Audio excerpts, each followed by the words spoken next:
सबसे पहले नजर डालते हैं अब तक की बुलेटिन। आपको राजा जंग से, जहां पर deputy district officer Chaudhry Amin Sandhu और assistant education officer Numan Ali की खुसूसी हदायत पर प्राइमरी स्कूल मरकज राजा जंग में सीनियर हेडमास्टर मलक मोहम्मद अरशद के जेर क़यादत वाक बराए आगाही डेंगी मुहिम का इनेकाद किया गया। अब वाक बराए आगाही डेंगी मुहिम में प्राइमरी स्कूल मरकज राजा जंग के असातिज़ा और तलबा ने भरपूर शिरकत की। स्कूल के तलबा में हाथों में बैनर्स और प्ले कार्ड्स उठा रखे थे।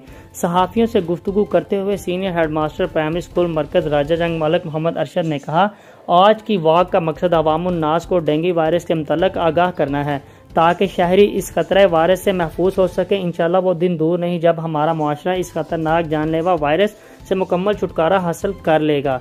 मजीद उन्होंने कहा कि आज की वाक बराए आगाही डेंगू मुहिम deputy education district officer Chaudhry Amin Sandhu और असिस्टेंट एजुकेशन ऑफिसर मरकज राजा जंग नुमान अली की हदायत पर निकाली गई। खाला, अब 10 रुपए में सबसे ज्यादा पाउडर जो बनाए झाग ज्यादा और निकाले दाग ज्यादा। आज तो बड़े चमक रहे हो। वाह क्या बात है। बोनस की